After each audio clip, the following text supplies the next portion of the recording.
Oke guys, sekarang saya sudah berada di toko Masih Ebo, di mana toko ini terletak di Jalan Insinyur Putu Henatihu, tepatnya di Kota Ambon. Toko ini berada tepat di depan Universitas Patimura, Kota Ambon. Toko ini menyediakan bahan-bahan bangunan seperti pipa, kayu, dan lain-lain, serta menyediakan layanan jasa juga.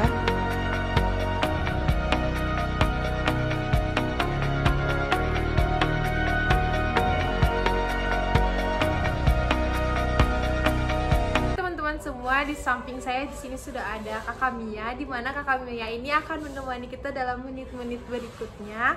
Kakak Mia ini merupakan narasumber saya yang akan saya tanya-tanyai nantinya mengenai seputar bisnis yang dia jalani bersama dengan keluarganya. Halo Kakak Mia, apa kabar? Halo, baik. Alhamdulillah. Bagaimana hari-harinya? How's your day? Fine, good. Wow.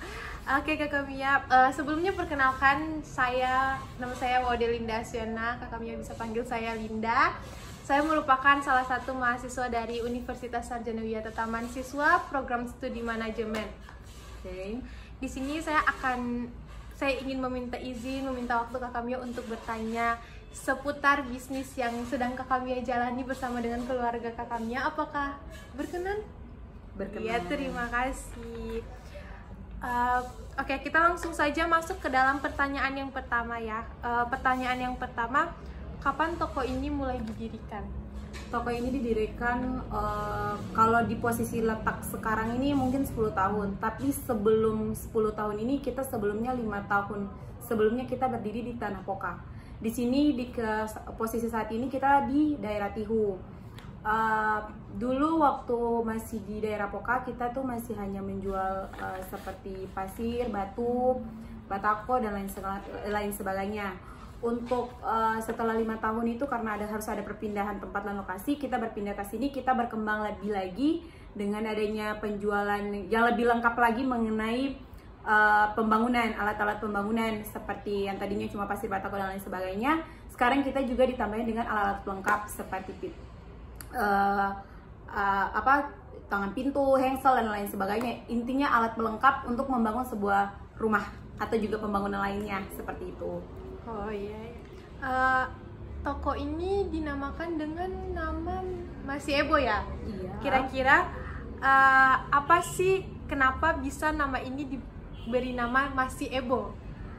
Awal mula nama Masih Ebo, awalnya kita juga masih mikir-mikir kira-kira untuk usaha ini dinamai apa gitu sebelumnya. Tetapi lama-lama kami mencetus nama dari para orang-orang keluarga kita yang telah mendahului kita, yaitu kakek kita dari pihak ibu dan juga pihak bapak. Jadi dinamakan Masih Ebo itu merupakan nama dari kedua kakek kami, dari Bama dan dari bapak. Oh ya, seperti leluhur begitu. Iya.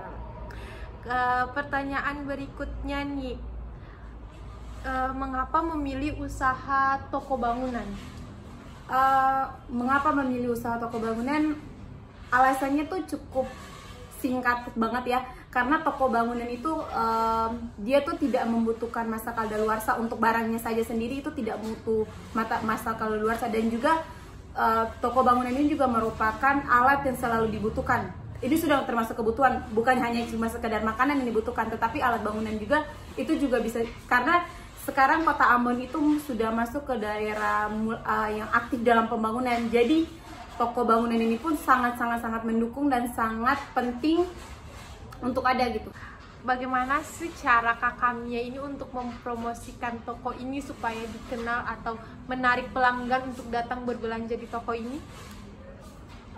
Untuk cara promosinya mungkin secara langsung tidak ada, karena lokasi titik sekarang ini di bagian daerah Teh ini cukup sangat strategis. Bagaimana saya bisa bilang strategis? Letak posisi yang saat ini usaha kami ini di jalan utama menuju bandara dan juga menuju ke arah kota, di mana letak titiknya tuh sangat berada tepat di jalan utama, jalan umum di depan Universitas Patimura, Kota Ambon. Jadi orang-orang langsung lihat, oh ini ada toko bangunan nih. Jadi secara tidak langsung saat melewati lintas ke daerah sini tuh langsung melihat, oh ada toko bangunan. Dan di sini juga toko bangunan tuh bisa terbilang baru kita yang pertama di sini gitu. Belum ada lagi beberapa sekitar kita di sini. Jadi intinya tempatnya itu sudah cukup Strategis ya. gitu. Kira-kira kan di toko ini kan sudah cukup besar nih, pasti tentunya ada karyawan gitu. Kira-kira karyawannya itu ada karyawan tetap, hanya ada karyawan tetap kah atau ada karyawan-karyawan lain lagi sebagai tambahan? Oh ya, kalau untuk pekerja pasti ada ya, namanya pekerjaan seperti ini pasti membutuhkan namanya tenaga kerja. Di sini kalau misalnya untuk disebutkan berapa sih banyak sih orang yang bekerja di sini? Kalau untuk buruh lepasnya sendiri kurang lebih hampir 50 orang. Tetapi untuk pekerja tetap mungkin tidak sampai dengan jumlah 10. Mungkin seperti itu. Untuk karyawan tetapnya sendiri itu biaya, maksudnya gajinya itu dibayar setiap bulan kah atau bagaimana? Untuk upah gajinya itu diberikan setiap bulan ada, setiap hari pun ada. Di sini disebutnya tuh uang ongkos pulangnya lah gitu, pasti ada gitu. Jadi tiap hari ada, tiap bulan juga ada. Oh, iya. Kemudian pertanyaan berikutnya nih kan, selain menjual barang-barang di sini tuh menyediakan layanan jasa juga nggak sih? Untuk layanan jasa ada seperti sewa molen itu ada. Terus untuk jasa pemasangan paving juga ada, seperti itu ada. Tapi kalau so far itu aja kali ya untuk ada kalau jasa-jasa yang kita jual di sini. Kira-kira untuk itu kan kayak molen, kalau misalnya rusak atau ada kendala-kendala itu kan membutuhkan biaya operator ya? Iya, dibutuhkan biaya operator. Kira-kira untuk operatornya sendiri itu dibayarnya langsung setelah misal ada perbaikan langsung dibayar atau bagaimana? Kalau untuk biaya atau upah diberikan untuk operator itu, kalau hanya untuk operator sendiri dia tuh jatuhnya kan buruh lepas. Jadi dia bayar setiap dimana dia punya pekerjaan ada. Jadi dimana kalau misalnya ada suatu kendala atau kerusakan, kita tuh namakan dia tuh lebih ke mekanik. Jadi dia tuh lebih berfungsi kalau memang ada rusak, kita bayar sesuai apa yang dia kerjakan. Seperti itu. Oh iya. Pertanyaan berikutnya nih, dengan adanya usaha yang sebesar ini, tentunya pasti setiap tahunnya membayar pajak dong. Kira-kira apa saja sih yang masuk ke dalam bayar pajaknya tuh, apa-apa aja gitu? Kalau untuk pembayaran pajak tuh ada bumi bangunan, terus untuk pajak untuk barang-barang di dalam ini juga kan per item tuh pasti ada pajaknya. Per item barang yang kami jual tuh pasti harus ada pajaknya, seperti itu. Bangunan ini pun pasti otomatis ada juga biaya pajaknya juga ada, dan itu dibayar per tahun. Pertanyaan selanjutnya nih kakak, ada nggak sih perbedaan yang kakak rasakan yang tadinya sebelum COVID, kemudian pada era COVID, dan sekarang yang sudah mulai era new normal ini, ada nggak sih yang kakak rasakan? Untuk saat ini, untuk kalau kita berbicara sendiri tentang COVID, pasti ada dampak yang cukup sangat merugikan juga ada. Bukan hanya mungkin kalau bisa dibilang dia tidak merugikan untuk ke pihak kita saja, pasti untuk semua orang yang prospek penjualan pasti merasakan bagaimana dampak dari COVID kemarin. Kalau misalnya perubahan, kami merasakan sebelum adanya COVID itu peredaran mata uang tuh sangat begitu lancar, tapi semenjak mulai ada dampak-dampaknya COVID masuk ini, mungkin banyak orang lebih condong ke bagian kesehatan dulu waktu itu sampai beberapa bulan, dan alhamdulillah sekarang untuk masa penjualan sekarang new normal, alhamdulillah penjualan dan lain sebagainya udah mulai merujuk arah pandang grafik ke atas sih, membaik lah tuh daripada yang kemarin waktu zaman pandemi COVID itu. Mungkin itu. Last but not least nih, ada nggak sih pesan-pesan kakak kan masih muda ini, sudah berkecimpung di dunia bisnis, ada nggak sih pesan-pesan kakak buat teman-teman di luar sana yang ingin memulai suatu bisnis? Untuk memulai suatu bisnis itu tidak perlu ditunggu nanti-nanti. Sebenarnya bisa dilakukan sekarang saja tuh udah bagus banget. Di usia muda udah melakukan bisnis itu merupakan suatu hal yang bagus banget untuk anak muda khususnya. Karena usaha itu hanya butuh keberanian, butuh kesabaran, dan butuh mental yang kuat untuk bisa bertahan. Karena untuk seorang pemula bisnis itu namanya usaha ya, itu ada naik dan turunnya. Dimana nanti masa penjualannya atau masa saat dia berkontribusi itu mungkin penghasilannya yang dia berpikir di awal besar, padahal yang dia dapatkan tuh masih mungkin menipis atau lebih sedikit dari apa yang dia bayangkan. Jadi untuk seseorang yang lagi mau mencoba membuka usaha atau lagi memulai berkontribusi dengan teman-temannya untuk buat usaha, semangat, kalian hebat karena sudah mau mencoba. Baik, terima kasih Kakak Mia atas waktu yang telah diberikan. Pertanyaan tadi merupakan pertanyaan penutup kita pada sore hari ini. Semoga isi dari pembahasan kita tadi dapat berguna dan bermanfaat, terutama bagi diri saya sendiri dan orang-orang yang menonton. Oke teman-teman sekalian, di sini saya akan mengklasifikasikan hasil wawancara tadi ke dalam jenis-jenis biaya. Namun sebelum kita klasifikasikan jenis-jenis biaya apa saja yang masuk ke dalam wawancara tadi, kita harus mengetahui dulu apa itu biaya.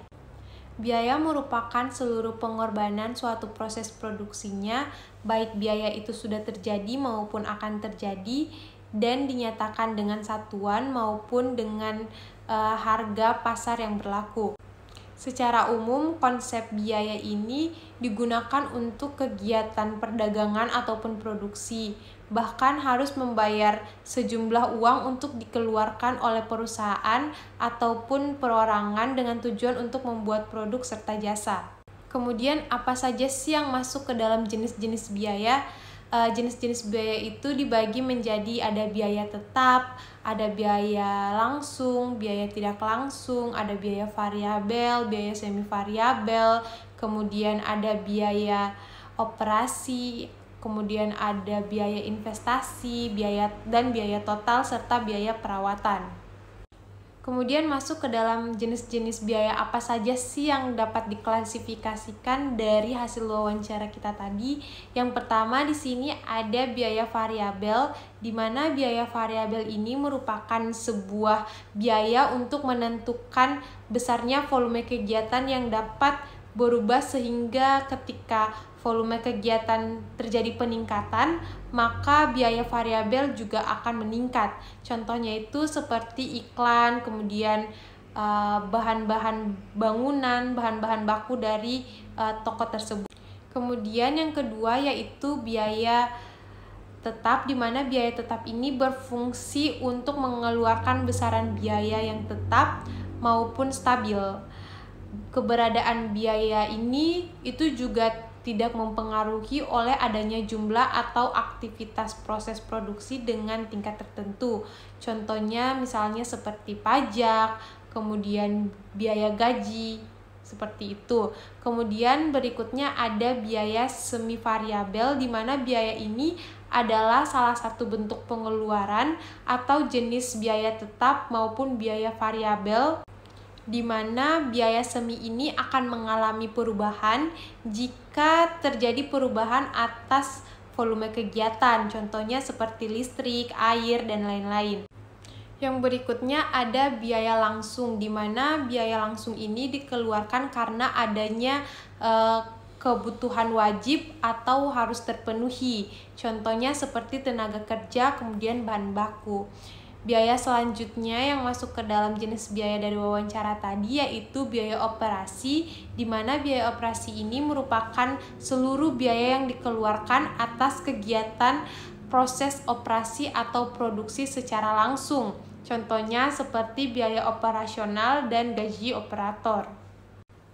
Itu tadi pengklasifikasian dari apa saja jenis-jenis biaya yang terdapat di dalam sesi wawancara tadi. Semoga dapat bermanfaat bagi saya dan kita semua. Sebelum saya tutup, jika ada kesalahan saya mohon maaf. Wabillahi taufiq wal hidayah. Wassalamualaikum warahmatullahi wabarakatuh. Salam dan